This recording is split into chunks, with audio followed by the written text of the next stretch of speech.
polisi ndetse n'abandi bakomeje kwangiza inzoga uko mukomeza kwibona angaha mu karere ka Nyabihu kwangizwa inzoga z'ubuziranenge zitandukanye yitwa Yves Mukunde nk'umuntu kwibona amashusho abaturage batandukanye abayufu inzego za polisi ubuyobozi bw'akarere ziri kwangizwa ari mu gihe nka Kibungo zizwi nka Konyago zizwi nka Girbisi zizwi n'amoko menshi atandukanye nk'uko mukomeza kwibona mu bashobora gusukwa mu gitobo cya Kibungo ngaha mu karere ka Nyabihu bambaye bangiza izi nzoga zagize uruhare mu kwica abaturage mu bihe bitandukanye ndetse kwica abaturage hari n'abandi umugore wanjye agiye kuba munywanyi wanjye kubera yuko agiye kumfasha kubona naje nabona igikoma tukamenyera mu buzima busanzwe bw'amafaranga nk'umuntu w'umugabo nzagerageza nzayenda nywa gakeya wena ho ku munsi inywaga agakosi nongajya nywa kosi uzagengera menyera wena njye nywera no mu kaneta hari bakwiye kuzibukira kubikoresha cyangwa kubinywa. Ikindi nuko tubakangurira gutanga amakuru aho babona byaba bikiri cyangwa ababikoresha cyane ko twatangiye kumenya n'amakuru ko hari abazibika mu mazu abazicukurira bakaba bashobora kuzitaba. Aho hose n'amakuru abantu batanga amakuru kugira ngo ibintu bicike kuko byangiza ubuzima bw'abaturage. igisiga cyarabaye umunywanyi cyane kubi cyane urumva urabasha gushobora kubaho nta cyuma ubu ngubu sinzi kunda bigenza uwo umugore wanjye agiye kuba munywanyi wanjye kubera yuko agiye kumfasha kubona naje nabona igikoma tukamenyera mu buzima busanzwe bw'amafaranga nk'umuntu w'umugabo nzagerageza nzayenda nywa gakeya wena ho ku munsi inywaga agakosi nongajya nywa kosi uzagengera menyera wena njye nywera no mu kaneta hari hagati aho rero kuba iyi gahunda yo guca ibyuma yabayeho urabyumvamo nk'inyungu jewe natomboye cyane kuko nuvuga ngo njyewe nakoraga ku ruganda ahantu ku ruganda rwa Kawunga kwa Jafet kwa Mutinyimana Jafet nuvuga ngo ukwezi koga kwapfuye cyangwa yaba yaduhaye akantu ko gusoma ku ruhande ngo tugene tunywe tugarure imbaraga mu kuruhuka ngatantuza mu byuma naba nahembwe mu 50 nkageza mu rugo 15 cyangwa 20 ayani yose nayanywereye utu twuma. Ubwo umugore wawe yari yarumiwe mbaye yararenganye n'ubu ngo bari gushima cyane abonye nko umuntu waze kino kitekerezo menza hari yamuheka nawe ari kuri kuva ko wamuheka cyane nanjye namuheka nose nanjye ko nikora 20 kabana n'insigaje buno kwikorera 50 urkumva sinenda kumva narashaje kubera inzoga kandi umusore byaragushajishije bise ku myaka yanjye 27 kuri 27 ukumva ko nashize uko nakondo umusaza ubwo rero nabangeze nko mu kabari ubwo umuntu nabiraga ngo mbe icupa nta kindi kintu yamperezaga nugutezana ubwo ngo yinikire kimwe kire ya mbere n'ututubiri na mwazindi icupa kaza utundi tubiri nakonya ko yindi kire konya kaza utundi tubiri urumva ubwo banga natahaga ruko amafaranga asize kumufanga ngatande kudepasanya n'imodoka mu muhanda nagara mu ni kwa kuntu umuntu azinywa zikinjira mu maraso atagize uvuga ngo umuntu yanazinywaga atanariye kwa kundi noneho wanywa bino bibiri cyangwa bitatu byuma bitatu cyangwa bibiri zigata zinjira mu maraso utari numva rero zambaraga ziba zageze gutuma ugera no mu rugo wawe nagera mu rugo ugasanga umugore ambye ati se mugabo ko wakurira amafaranga gagiye hehe ubwo byarangira bikarangira ubwo umugore tugwanya abatanye bakatumenya ngasanga ari gusaba umunyu kandi nakoreye amafaranga menshi cyane ubwo rero nanjye ndi gushima iyi leta ko ibi byose bikuyeho ikajya kugira abasore bazima n'amakimbirane mu rugo cyane izo wakundaga nizi inzoga nakundaga ya nzoga bita agasiga American gin na ngufu izo ngizo nazikundaga cyane none nk'uyu munsi wiriwe uri kuzimena ubwo munsi nazimenye nanjye naje akayirayiro ko kuvuga ngo reka nsomeho oya impamvu ntasomyeho no kuva nazireka cyane ubu bwazo namaze kubumenya kuko ni ukuvuga ngo niba narikorera ijana na 20 nkandi kukorera 60 urumva ni bibi cyane. Namune wacu hari abenshi bagiye buma amaso kubera zino nzoga, abandi bakaba bagenda bari gutimiza ukona umuntu imyaka 30 ukona yarashaje.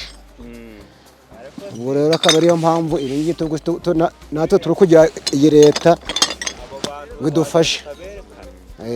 ko byahava tukareba uburyo urubyiruko rwangirikaga, nyamara mu kwangirika impamvu nyamukuru ari ibi biyoga bitujuje ubuziranenge.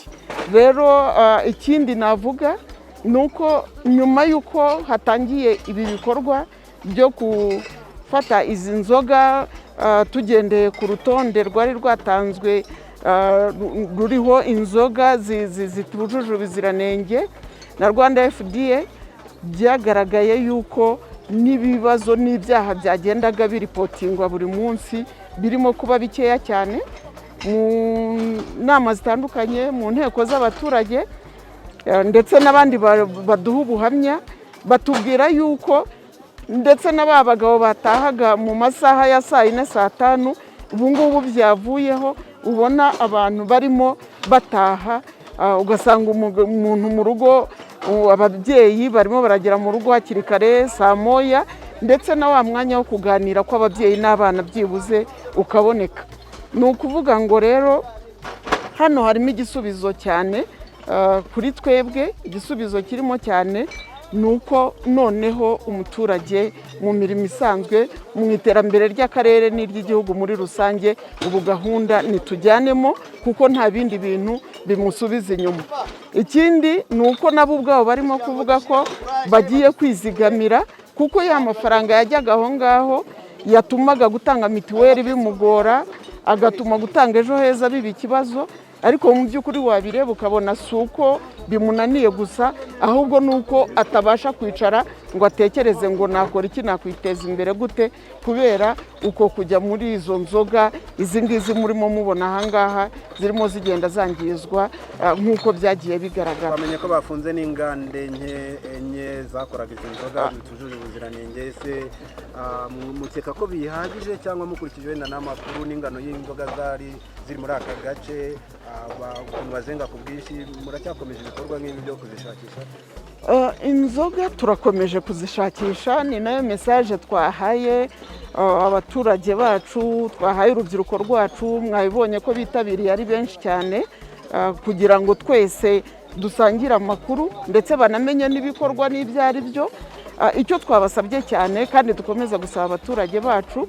ni ukumenya yuko nubwo ibi byafashwe gutya, ariko ntihabuze ibindi byahishwe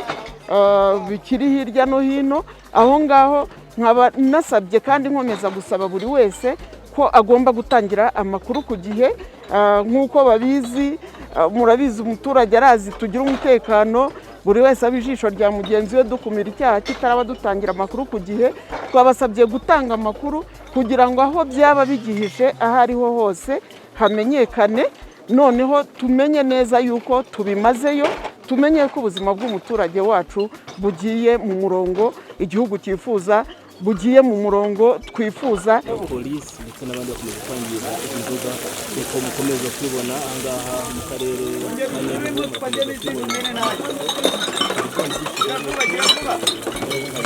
kwangizwa inzoga z'ubuziranenge zafashwe bitandukanye. Mukunde nk'umukunzi kwibona amashusho abaturage batandukanye, abayufu, inzego za polisi, ubuyobozi bw'akarere, ziri kwangizwa ari mu gihugu nka Kibungo, zizwi nka Konyaze, zizwi nka Girbisi, zizwi n'amoko menshi atandukanye nk'uko mukomeza kwibona mu bashaka gucukwa mu gitobo cya Kibungo. Ahangaha mu karere ka Nyabihu bambaye bangiza izi nzoga zagize uruhare mu kwica abaturage mu bihe bitandukanye, ndetse kwica abaturage. Hari n'abandi bahuye n'ibimenyetso by'uko bigaragaza uburemere ndetse n'ubukana bw'izi nzoga buri wese yasabwe kugira uruhare mu kubaka igihugu, ahereye ku gutanga amakuru arwanya ibiyoga bitujuje ubuziranenge ndetse no kunywa ibiyobyabwenge ndetse no kudahishira abandi bantu baba bashobora kubyinjiramo kubikora cyangwa kubicuruza. Kuri abaturage bishwe n'izi nzoga mugaragaza ko zitujuje ubuziranenge n'ingaruka mu bigo byabagizeho diregite n'ubuzima bw'abaturage bacu byaba bihuriye n'impfu zabo. Mu bigaragara nk'uko byagiye bigarukwaho, byaje kugaragara yuko ziriya mpfu z'abaturage bacu nazo zaturutse kuri izi nzoga, kuko nyuma yo kuzipima hasanzwe harimo metanol. Ibyo ngibyo bikaba byarabaye impamvu, ndetse n'abaturage bamwe na bamwe baturiye muri ako gace barabizi, bagiye babigarukaho ku buryo bamwe muri bo aribo bagenda batanga ubuhamya bw'ibintu byabaye. Rero ni urugero rugaragara rw'ibyabaye, aho kugira ngo ubure ubuzima bw'umuntu, aho kugira ngo ubure umuturage, ahubwo wakira bigendeye mu buryo bukwiriye, atari ugukira biciye muri ya nzira yo gukira mu buryo bwihuse kandi ukora ibintu birimo byangiza abaturage. Hari ikibazo cy'inzoga izi ngizi zitwa urwagwa, nazo bivugwa ko hari amabwiriza ajyanye n'uburyo zigomba gukorwa yashyizweho na Minaloc, ariko hari imirenge tuzi muri aka karere nka za Rugera na Shyira, ni ahantu ubukungu bw'abaturage bushingiye ku rutoki, cyane cyane urutoki n'ubundi ruvamo inzoga. Aba baturage ko rimwe na rimwe usanga bavuga bati ubu ngubu biragoye kugira ngo umuntu abashe kubona ifaranga, barafashwe. Icya mbere kiriho, ibintu barimo gukoraho ni ibintu bitujuje ubuziranenge nk'uko twabivuze. Ushobora kwibwira ngo wenze igitoki, ngo ni igitoki cyawe, ariko isuku bikoranye n'aho ubikoreye, uburyo hameze, namwe ubwanyu muragenda mukabibona, ugasanga yuko ibyo bintu mu isuku yabyo nanone bishobora kwangiza ubuzima bw'abaturage. Bakwiye kuzibukira gukomeza kunywa izi nzoga zitujuje ubuziranenge cyangwa n'ibindi binyobwa bitujuje ubuziranenge, bakwiye kuzibukira kubikoresha cyangwa kubinywa. Ikindi ni uko tubakangurira gutanga amakuru aho babona byaba bikiri cyangwa ababikoresha, cyane ko twatangiye kumenya n'amakuru ko hari abazibika mu mazu, abazicukurira bakaba bashobora kuzitaba. Aho hose ni amakuru, abantu batanga amakuru kugira ngo ibintu bicike, kuko byangiza ubuzima bw'abaturarwanda. Abazagaragara nyuma bizagenda bizafatwa nk'icyaha, kuko habayeho ubukangurambaga, habayeho kumenyesha abantu ko bakwiye kwirinda gukoresha ibi binyobwa byose bitujuje ubuziranenge, cyane cyane ibi byakuwe ku isoko. Abantu rero uzajya bifatirwamo azajya bihanirwa n'amategeko nk'umuntu wakoze icyaha.